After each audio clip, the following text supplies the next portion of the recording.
So, you want to know about romance? Well, I'm your girl, so this is everything you need to know about romance. Hello everybody, my name is Izzy, and if you're new, hi, welcome. I thought it would be fun to sit down and do a romance breakdown. I'm going to be explaining literally everything you need to know about the romance genre. If you've never read any romance books, if you are unsure what to read, or if you want to just know a couple of my favorites, I got you, girl. I'm going to be telling you everything there is to know about romance. So let's break it down and let's go through the whole genre of romance. This isn't gonna be like a history lesson where it's gonna be like, in 2001, the romance genre exploded with, like, no, I'm not gonna be doing that to you.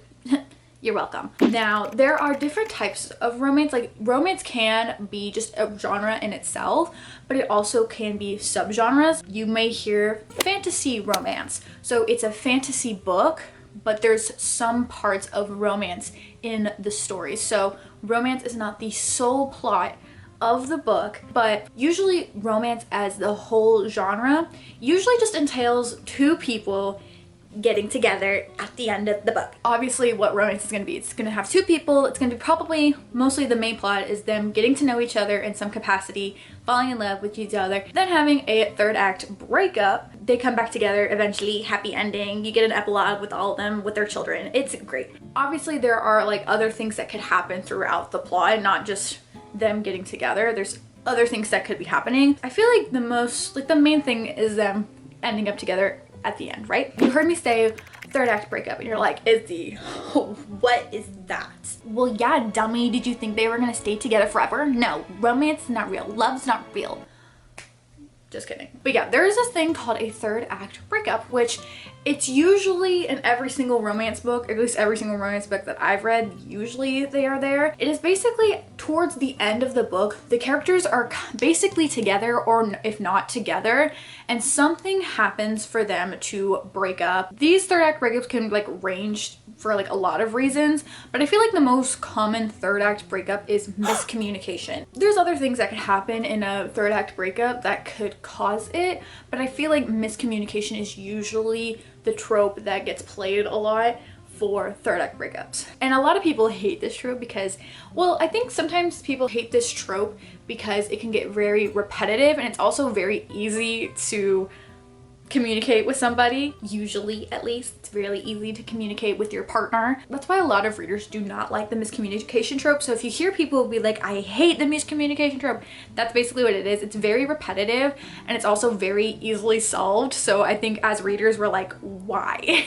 But I do think it's the most realistic because miscommunication happens so much in real life, obviously. I feel like for the most part, it's very accurate, but it's also very frustrating. So speaking of tropes, I'm gonna explain some romance tropes, because if you don't know what a trope is, it is basically, how did I explain this? So a trope is a figurative or metaphorical use of a word or expression. Does that help? I hope so. If you hear a trope, you'll mostly in romance tropes, you usually will hear like enemies to lovers, or friends to lovers, which is very simply put that friends to lovers, these characters were friends at the beginning of the book, and at the end of the book, they are now lovers.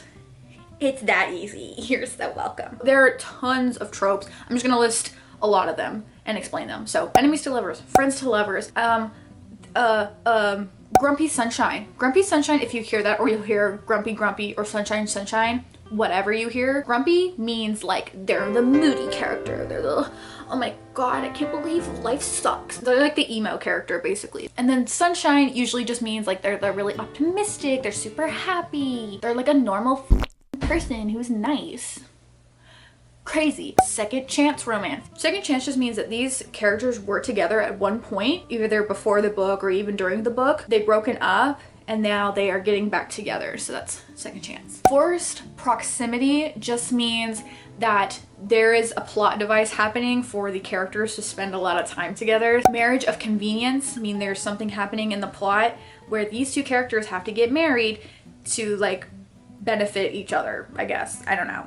That's what that is. I don't know. Figure it out. Fake dating implied the characters pretend to date each other. Small town implied, you can figure that one out. Love triangle implied. I think everybody knows what a love triangle is. One character loves this character, and then one character loves this character, and that same character loves this other character, and sometimes these two characters love each other. Sometimes that's never happened, but usually it's like one person that two people are fighting for, essentially. Love triangle. Age gap implied. The characters have different ages, and it's usually like a 5-year difference, or at least over 5-year difference.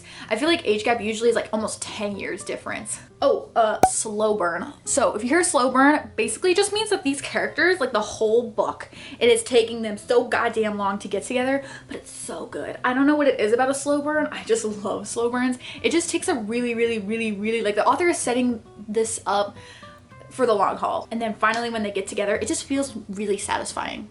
Or at least in my opinion. I just love a slow burn. Dark romances are a thing. And dark romances usually are romances that are like some weird is happening in them, I guess. I don't really know how to explain dark romances besides like, dark romances are basically like dark. I don't know. Look it up to your own discretion because I really don't want to talk about it because it's a little weird to talk about it. Look it up if you want to. It's usually like really crazy stuff. I'm going to give you some terms for romances. So if you hear someone say this book has a lot of spice in it, basically that just means spice is basically like, or smut. Spice and smut are kind of like interchangeable words. It is basically meaning that that book has a lot of sex. That sounds so bad, but I mean that is. I mean it's intercourse. Their characters are kind of getting a little sexy time together. Okay, that's what spice is. It's them. You will hear people say there's an open door and a closed door romance. So open door usually means that this book has spice, has smut.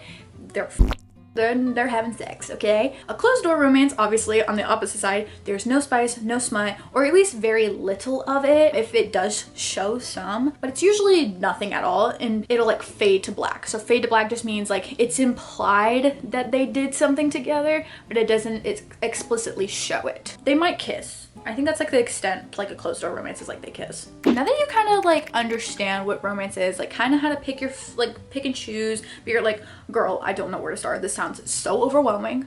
I got you. Don't worry about it. These are 3 books that I think every person who wants to start romance should read at least once, or if you've read romance, you should read these books at least once. They are very, very popular for a reason. They're good books, and I feel like these are just a good like staple getting into romance. I feel like the people who get into romance, this is how they get hooked. These are the books that they like fall in love with the genre for, you know? And all these are very like like if you have read romance for a really long time, none of these books are going to be surprising to you. These are for the newbies, okay? I'm talking to you guys. We'll get to you advanced readers later, okay? I'm putting you aside for a second. We'll get to you soon, boo-boo. So, but for my little beginners, hi girl, and you want to start with romance, this is what I'm going to tell you to read. Beach Read by Emily Henry. Now you may have heard about this book if you've like kind of researched a little bit about romance. This is the book you need to read first. I'm just telling you need to read this book first. It is basically about this girl named August. Her father has passed away and she's kind of having like a really rough time. So she goes to his lake house that's like been like bestowed upon her, and she goes to this lake house, and she's a novelist, so she's going down. She's gonna go write her new book. While she's down there, she is neighbors with her arch rival from college, Gus. Gus is also an author, and he comes over one day and he's like, we're both in rut. Why don't we like switch genres, write in the other person's genre, and see who does better? So they kind of have a little competition about it. So this book is kind of small town vibes. If I remember correctly, rivals to lovers, because they're like college rivals. There is smut in this book, I do remember that. But I don't think it's like that bad smut, but like I do think there is smut in here. This is such a good book to read for beginners, I feel like, because it really gets you introduced into romance. Because there's also other things kind of happening in this book as well. But this is a really good basis, I think, to start off with romance. Next book I'm gonna tell you to read is Love in Other Words by Christina Lauren. This is a childhood friends to lovers, and it's also a second chance romance. So they had dated previously and now they broke up and then trying to get back together. This is about a girl named Macy, and she is kind of like this, like, it's like showing her growing up over the summers with this guy named Elliot. They kind of have a falling out, and then now they are kind of becoming friends. So there's a past and present timeline, so that just means that it talks about when she was growing up, when she was little, and then the present time, meaning she's all grown up, and telling that storyline too. This book is just so adorable and so cute. There's a scene in this book that is just imprinted in my mind, and it's just so cute. It is so sweet. I feel like this is one of the most like sweet, very cute romances that I definitely think everybody should read at least once. I think there is spice in this as well, but I can't completely remember. So I will have to double check that and I will let you know, but I'm pretty sure there is spice. And it's just fun. Just read it. I love it. And to give you a young adult option, I'm going to give you Better Than the Movies by Lynn Painter. Now, this is one of the better YA books, romance books in my opinion. I don't love YA romances because I find them to be a little too young for me, but I do find this book super sweet, super cute. Basically, it's about this girl. What is her name? I don't remember her name. Basically, it's about this girl and she is basically in love with like this childhood friend, but like this childhood friend like does not give her the time of day like at all. So she kind of enlists her ex-best friend slash neighbor Wes to kind of help her out getting this guy to like fall in love with her. If you've ever seen the movie The Duff, it's very, very similar to this. Like this book is like almost to a T that movie. So if you like The Duff, you would love Better Than the Movies. No spice in this book because it's YA. Not saying that every YA book doesn't have spice. I think a lot of YA romances do have spice, but this book does not. Enough with the beginners. Bye beginners, see you later, go read those books and then you can come back to me, okay? Once you've read all these books, then you can come back. So hello if you came back.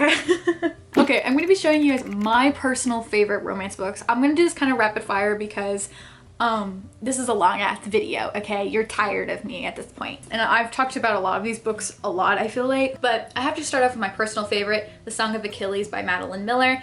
It is a Greek retelling of Achilles and Patroclus and the... what's it called? Oh my god, why am I blinking? Not the Odyssey. What am I thinking of? It's the... oh my god, why am I not thinking? Not the Odyssey. I have the book over there, I just don't want to get it. What is it? Not the oh my god, I gotta go find it. Oh, the Iliad! Yes.